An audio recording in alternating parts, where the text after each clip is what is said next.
Bismillahirrahmanirrahim. Assalamualaikum warahmatullahi wabarakatuh. Apa kabar anak-anakku sekalian? Perkenalkan, nama Bapak Zihad Nasrullah, Guru Pendidikan Agama Islam dan Budi Pekerti UPTD SMP Negeri 10 Banjar.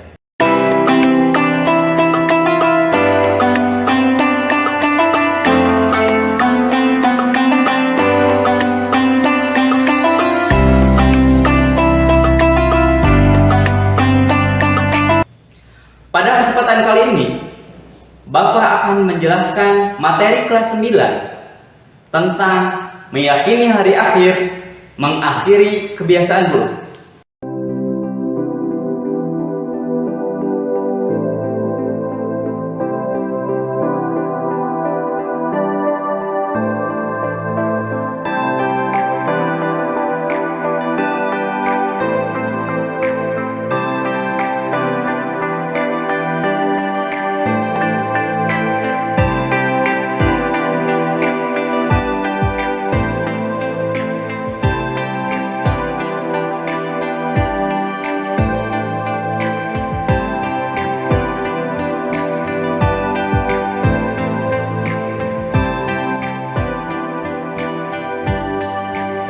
Peta konsep meyakini hari akhir, mengakhiri kebiasaan buruk.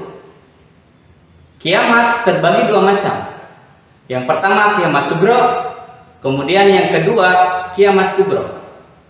Kemudian yaumul barzah, kemudian yaumul ba'ats, yaumul hasyr, yaumul mizan, kemudian surga dan neraka.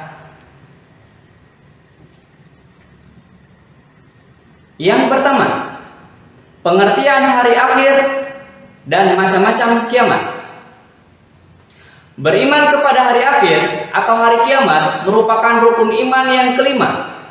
Umat Islam harus percaya dan yakin bahwa hari akhir itu pasti akan datang. Kelak manusia akan dibangkitkan kembali dari kubur untuk menerima pengadilan Allah Subhanahu wa taala. Firman Allah Subhanahu wa taala dalam Quran surat Al-Hajj ayat 7. A'udzu billahi minasyaitonir rajim. Bismillahirrahmanirrahim. Wa annas sa'ata atiyatun la raiba fiha wa annallaha yab'atsu man fil qubur. Artinya, dan sungguh hari kiamat itu pasti datang, tidak ada keraguan padanya, dan sungguh Allah akan membangkitkan siapapun yang di dalam kubur.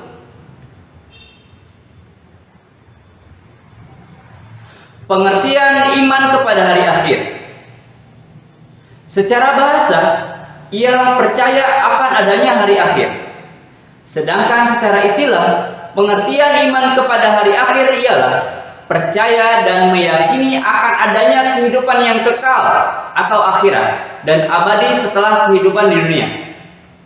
Kita sebagai umat Islam harus meyakini bahwa dunia ini sementara, dan setelah dunia ini berakhir, manusia akan dibangkitkan dari alam kubur untuk menerima kebenaran yang sesungguhnya dan bertanggung jawab atas segala perbuatan baik maupun buruknya sewaktu di dunia. Hari akhir atau kiamat ditandai dengan ditiupnya trompet malaikat Israfil. Dijelaskan pada hari itu, daratan, lautan, dan benda-benda di langit porak-poranda. Gunung-gunung meletus, hancur dan berhamburan. Lautan meluap dan menumpahkan seluruh isinya. Benda-benda di langit bergerak tanpa kendali. Bintang, planet, dan bulan saling bertabrakan. Manusia menjadi panik, mereka lari pontang-panting dan tidak mempedulikan sanak saudaranya. Para ulama mengelompokkan kiamat menjadi dua macam. Yang pertama, kiamat sugro. Kiamat sugro atau kiamat kecil, yaitu terjadinya kematian yang menimpa sebagian umat manusia. Misalnya, matinya seseorang karena sakit, kecelakaan, musibah tsunami, banjir, tanah longsor, dan sebagainya. Yang kedua, kiamat kubro. Kiamat kubro atau kiamat besar, yaitu terjadinya kematian dan kehancuran yang menimpa seluruh alam semesta. Dunia porak-poranda, rusak dan hancur. Kehidupan manusia akan berganti dengan alam yang baru, yakni alam akhirat. Kiamat kubro ini dialami oleh seluruh makhluk hidup di jagat raya tanpa terkecuali. Kejadian ini terjadi secara menyeluruh sehingga dapat dibayangkan bahwa suasana saat itu sangat mencekam dan luar biasa dahsyatnya. Jika itu sudah dikehendaki oleh Allah Subhanahu wa taala, Sang Pencipta, tidak ada yang bisa menghalangi kekuasaan dan kebesarannya.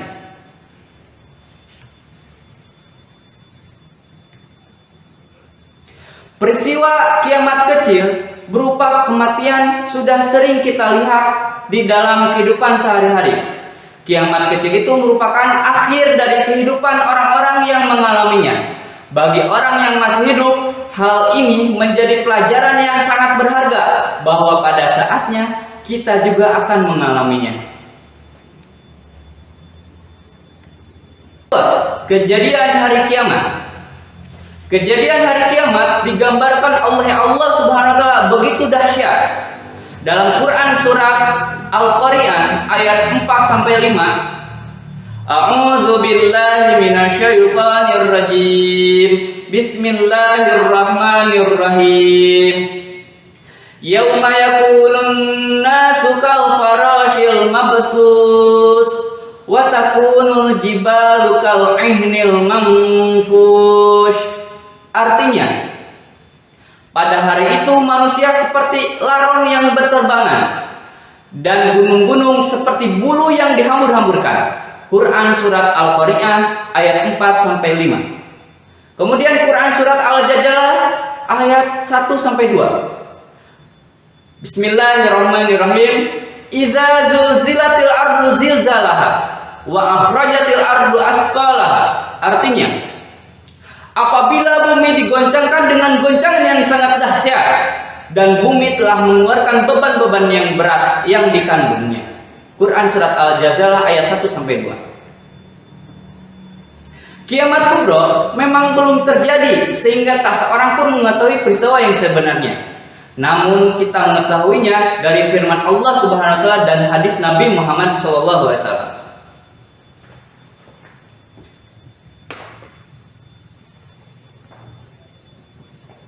Gambaran kejadian kiamat kubro. Yang pertama, malaikat Israfil meniup sangkakala untuk pertama kalinya.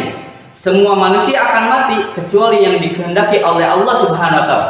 Firman Allah dalam Quran surat Az-Zumar ayat 68 artinya, dan ditiuplah sangkakala, maka matilah siapa yang di langit dan di bumi, kecuali siapa yang dikehendaki Allah. Kemudian ditiup sangkakala itu sekali lagi, maka tiba-tiba mereka berdiri menunggu putusannya masing-masing. Yang kedua, langit menjadi terpecah belah, matahari digulung, bintang-bintang berjatuhan, lautan meluap dan menjadi panas, gunung-gunung seperti bulu yang berhamburan, dan manusia seperti anai-anai berterbangan. Firman Allah dalam Quran surat Al-Muzammil ayat 18. A'udzu billahi minasyaitonir rajim. Bismillahirrahmanirrahim. As-samaa'u munfatirum bih kana wa'duhu maf'ula. Artinya, langit terbelah pada hari itu. Janji Allah pasti terlaksana. Quran surat Al-Muzammil ayat 18. Alur kehidupan manusia. Yang pertama, alam barzah. Alam barzah yang dikenal dengan alam kubur yang merupakan pintu gerbang menuju akhirat atau batas antara alam dunia dan alam akhirat. Di alam kubur, manusia akan bertemu, ditanya dan diperiksa oleh malaikat Munkar dan Nakir tentang segala amal perbuatannya ketika menjalani kehidupan di dunia. Yang kedua, Yaumul Ba'ats. Yaumul Ba'ats atau hari dibangkitkannya manusia dari alam kubur untuk diarahkan menuju padang mahsyar. Kebangkitan manusia ini akan terjadi setelah ditiupkan sangkakala yang kedua oleh malaikat Israfil. Manusia mulai zaman Nabi Adam sampai manusia terakhir bangkit dari kubur. Adapun keadaan mereka bermacam-macam sesuai dengan amal perbuatan mereka pada waktu hidup di dunia. Karena kesombongannya, sebagian orang yang tidak mau percaya tentang kejadian hari akhir, orang-orang seperti ini kelak akan tercengang, menyesal, malu, lantas menundukkan kepala mereka dengan lesu. Mereka merasa kebingungan dan sangat panik karena tidak pernah menduga hal semacam ini akan terjadi. Orang-orang yang ingkar semacam ini diibaratkan oleh Allah Subhanahu wa taala seperti belalang yang berterbangan ke sana kemari karena cemas, panik dan bingung. Pandangan mereka tertunduk dan ketika mereka keluar dari kuburan, mereka panik seperti belalang yang berterbangan serta meloncat dari tempat yang satu ke tempat yang lainnya. Yang ketiga, Yaumul Hasyr atau Yaumul Mahsyar. Yaumul Hasyr atau Yaumul Mahsyar adalah hari dikumpulkannya seluruh manusia yang telah dibangkitkan dari kuburannya di sebuah padang yang sangat luas bernama Padang Mahsyar. Di Padang Mahsyar keadaan manusia sangat susah.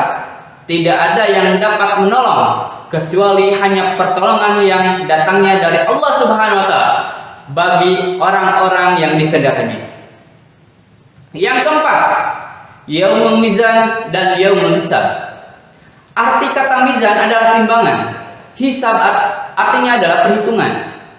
Dua istilah ini, yaitu Yaumul Mizan dan Yaumul Hisab, memiliki makna yang hampir sama. Yaumul Mizan adalah hari ditimbangnya seluruh amal baik dan buruk manusia untuk menerima keadilan dan balasan masing-masing dari Allah Subhanahu wa taala. Kemudian Yaumul Mizan.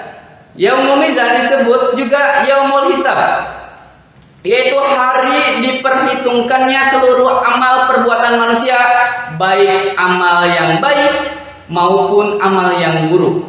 Pada hari itu manusia akan menerima balasannya masing-masing berdasarkan keadilan dari Allah Subhanahu wa taala. Yang kelima, surga dan neraka. Surga sebagai balasan amal baik seluruh perbuatan baik manusia telah diperhitungkan pada saat Yaumul Hisab. Perbuatan baik itu akan mendapatkan balasan yang setimpal dari Allah Subhanahu wa taala.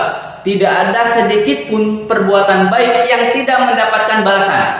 Balasan Allah Subhanahu wa taala terhadap perbuatan baik tentu balasan yang sangat menyenangkan dan memuaskan. Neraka sebagai balasan amal buruk, setiap perbuatan buruk manusia juga akan menerima balasannya. Perbuatan buruk sekecil apapun akan menerima balasannya, yakni neraka yang di dalamnya ada api yang sangat panas. Di neraka itulah balasan orang yang banyak melakukan dosa, takabur, sombong, dan terlebih tidak melaksanakan perintah Allah Subhanahu wa taala. Mereka di neraka susah payah mendapatkan makan dan minum. Mereka diberi minuman yang panas dan makanan dari pohon berduri.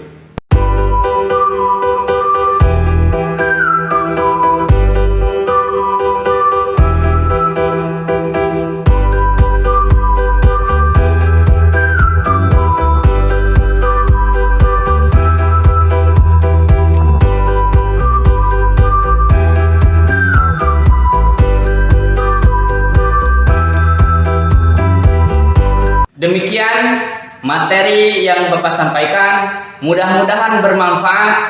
Tetap patuhi protokol kesehatan dimanapun kalian berada.